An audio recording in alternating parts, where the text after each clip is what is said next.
Hi Scorpio! This is Jav. Welcome po sa ating channel. At ito ang inyong daily gabay tarot reading. Kung naka-resonate kayo, comment down. Kung hindi kayo naka-resonate, ibigay niyo po sa iba kasi general reading po ito. This is for you, Scorpio.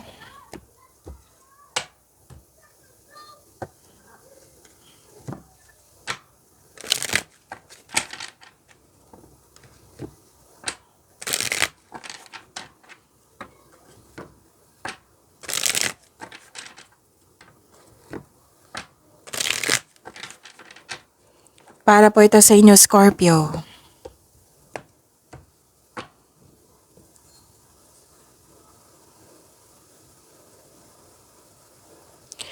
Maraming salamat po sa inyong patuloy na suporta at maraming salamat din po sa mga hindi nag-skip ng ads. Gamitin ang reading na ito bilang gabay lamang sa mga hindi pa nag-subscribe. Subscribe na po kayo at click bell notification para malaman nyo na may bago tayong video. Para sa mga gusto magpa-reading, comment po kayo ng personal reading. Again, comment kayo ng personal reading and check my reply sa comment section.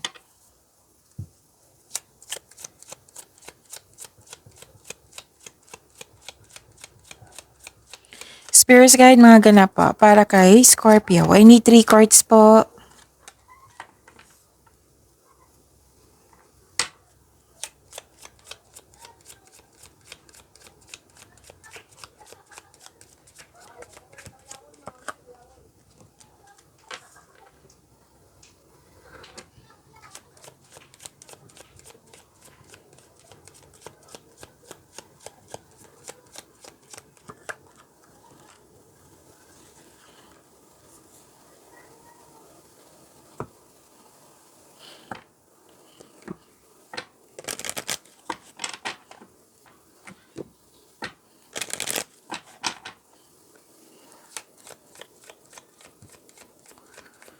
Spirits Guide.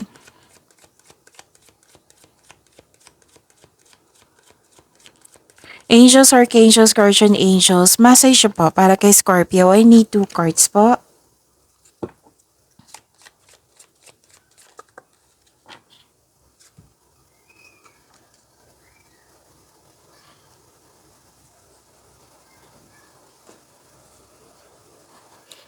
Okay, Scorpio. Wow, ganda naman. Harvest time. Pwedeng literal na harvest to. Pwedeng produkto nyo na naging fast moving. Yung mga ginagawa nyo dyan, daily routine nyo, nagbunga po. Oo.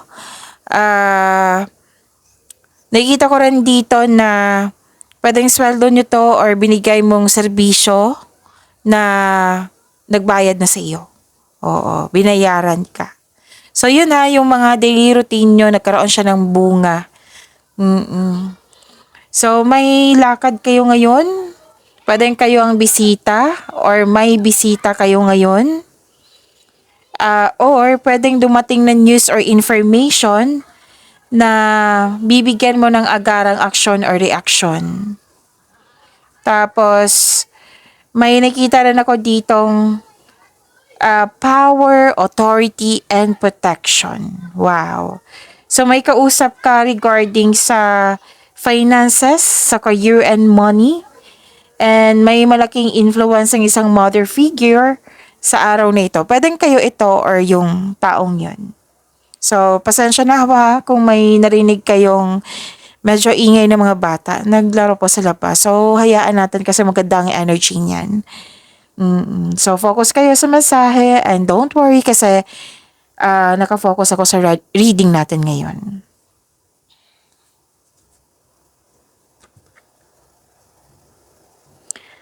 Andito po si Archangel Ariel. Sabi po dito, spread your wings, Scorpio. So, do not hold back right now. The timing is perfect and you are ready to soar. Wow. I believe this is opportunity kasi may dumating dito na news or information na bibigyan mo ito ng aksyon. Ready ka na. Pwedeng ready ka na sa pagbabago. Ready ka na sa mga parating sa iyo or dumating sa iyo. So this is perfect timing. And wow, ang ganda naman, Scorpio. Basahin natin. Sabi po ni Archangel Azrael, bakit ayaw niya? Yon. Sabi po ni Archangel Azrael, your loved ones in heaven are doing fine. Let go of worries and feel their loving blessings. Hello from heaven. Wow! Ang ganda, Scorpio. Spirits guide, ano po yung energy ni Scorpio?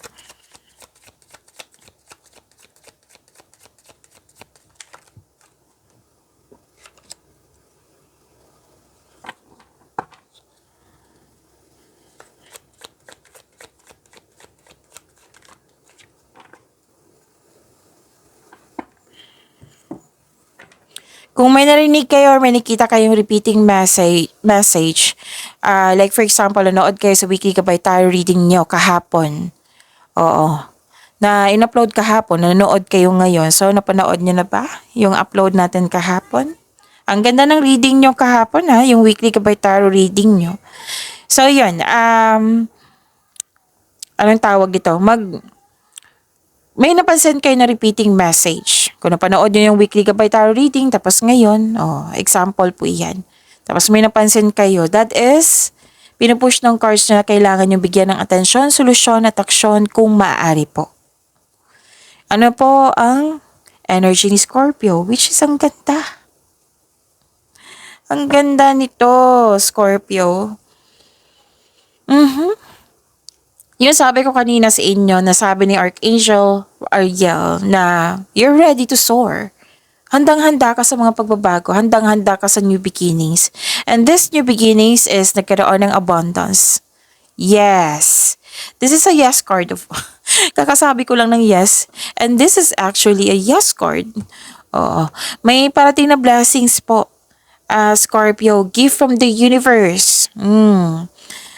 Posibleng unexpected sum of money, posibleng new job opportunity. Pwede na nag-take ka ng first steps para ma-enhance o ma-increase yung kaperahan mo. Bakit kaperahan? Kitang-kita ko yung kaperahan dito sa dalawang cards mo. Oo. So, ang pababago na ito ay may unlimited growth towards to your finances. So, claim mo na. Scorpio, ang ganda. Pwede din parating na love life, parating na romance, para sa mga single dyan. Pwede din sa mga marelasyon dito, buhay mag-asawa, nagplano kayo. May plano kasi ako nakikita dito for level up. For level up po ito. Yes, nakikita ko dito yung growth and stability, whether sa love life mo to, sa personal, sa career and money. Pwedeng change of career din na to, na that will offer more stability and abundance. Wow, ang ganda. Scorpio, ang ganda po. At nakikita ko dito na nagkaroon po ng success and new doors opening. Dalawang card na mismo nagsabi dito na may opportunity ngang dumating sa inyo. And this is collaboration also and expansion. Pwede din nagbigay ng tulong para magkaroon ng tulong para maging successful ka. Okay, so this card ask you, kasi diba opportunities na dumating, to accept the opportunity or project and face it with confidence. Kasi naka-align ito sa passion mo. Alam mo yung gagawin mo. So, sabi ng card dito, so pay attention. Pay attention po, Scorpio. Yung binigay na opportunity sa inyo, na alam mo na magkakaroon siya ng growth. Kung galingan mo na magkakaroon siya ng positive outcome sa binigay na project sa inyo or opportunity, mas maraming dumating na opportunity. Kasi, it might be mapansin ito ng mga tao. Ay, dito tayo kay Scorpio kasi ang galing niya. Dito tayo kay Scorpio kasi ang ganda ng produkto niya. Basta nakikita ko dito, mas magbigay ito ng maraming opportunity sa iyo. Kaya huwag mag-alinlangan na tanggapin ito. Okay? Posibleng dagdag trabaho ito, pero magbibigay talaga ito ng sa iyo, ng magandang, yung kaunlaran. Pwedeng posibleng dagdag trabaho o dagdag kaalaman. And nakita ko rin dito, nag-spend time ka sa mga taong gusto mo. na nagbibigay ito ng motivation sa iyo. So yun ha, huwag kayo mag-alinlangan kasi ang ilan sa inyo nag-alinlangan mo, tatanggapin ko ba to o hindi? Ganun. So, sinabi nga ng card dito, sinagot ha, may sagot. So, ang ganda. Gamit na gamit yung skills mo dito. Actually, yung dalawang card nagsabi dito, gamit na gamit.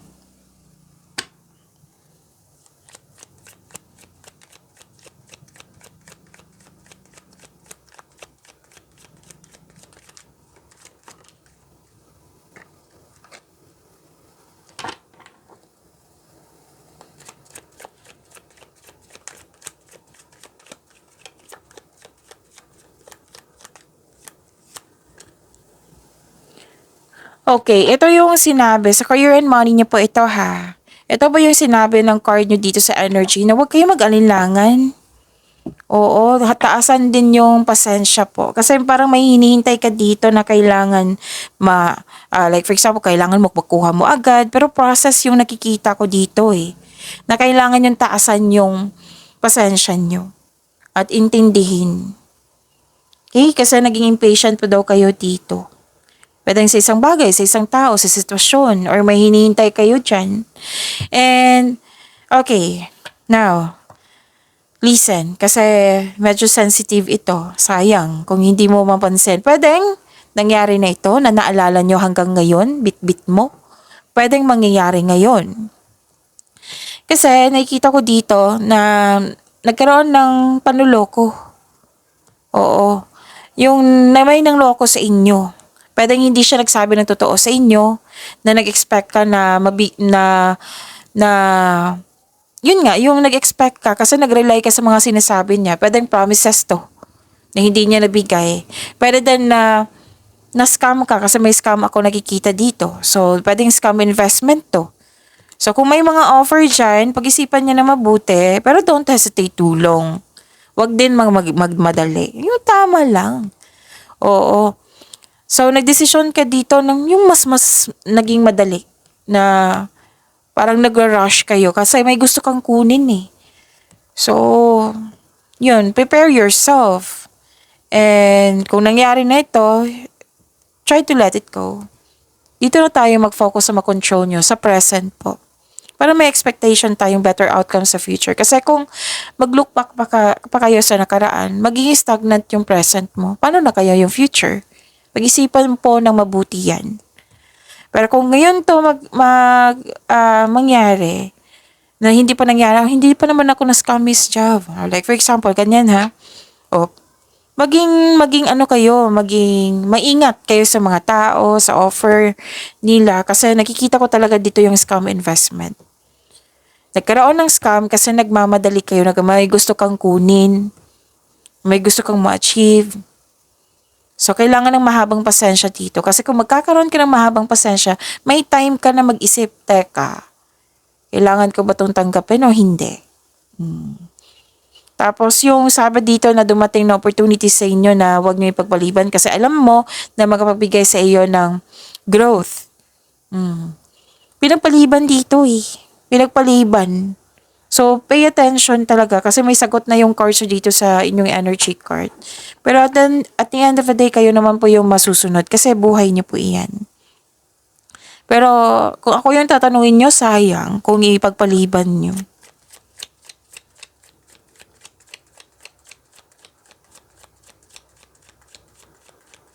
Spirits guide, love life, self-love, partnership, and your message, Scorpio.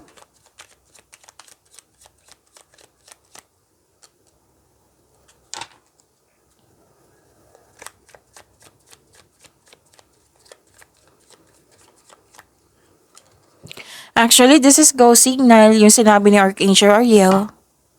That is go signal. So, yung offer dito ha, pag-isipan nyo talaga ng mabuti. Yung about sa scam, then pag-isipan din niya na mabuti. Malalaman mo yan eh, kasi mag-gather ka ng, hindi naman pwede na may dumating na opportunity, tanggapin agad na walang plano. Sa plano, mag-gather ka ng experiences, information yan. Kung investment yan, syempre magtatanong ka sa government agency kung legit ba yan or hindi. Yung alam na alam mo kung sino yung hahanapin. Oh, okay.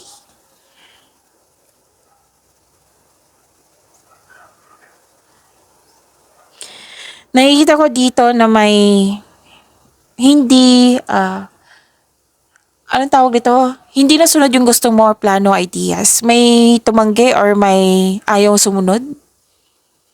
Hmm? Andito pa rin yung manloloko po or self-centered na tao. May toxic dito na tao. Pwedeng, kasi may naalala kayo, di ba? Nagkaroon ng loss of connection. And I believe this is the same person na nagkaroon kayo ng loss of connection or space, tampuhan ba ito? Kasi naging toxic po siya. Mabilis mag-react, defensive na tao, kumbaga immature na tao. Pwedeng na-miss mo siya, pwedeng naalala mo siya.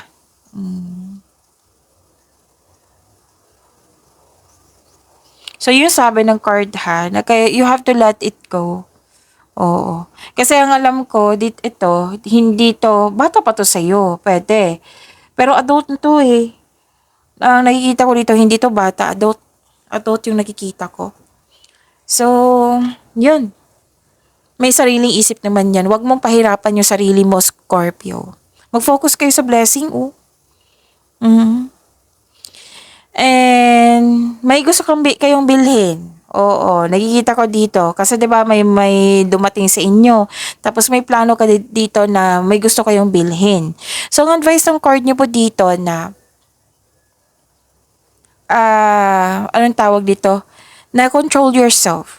Baka magkaroon ng paggasta. Tapos, nakikita ko kasi dito, naggasta mo, tapos naging disbalance yung pera. Or nagsisisi kayo sa binili mo. Pwede din yung sinabi sa career and money nyo na nag-invest kayo. Na nagsisisi kayo.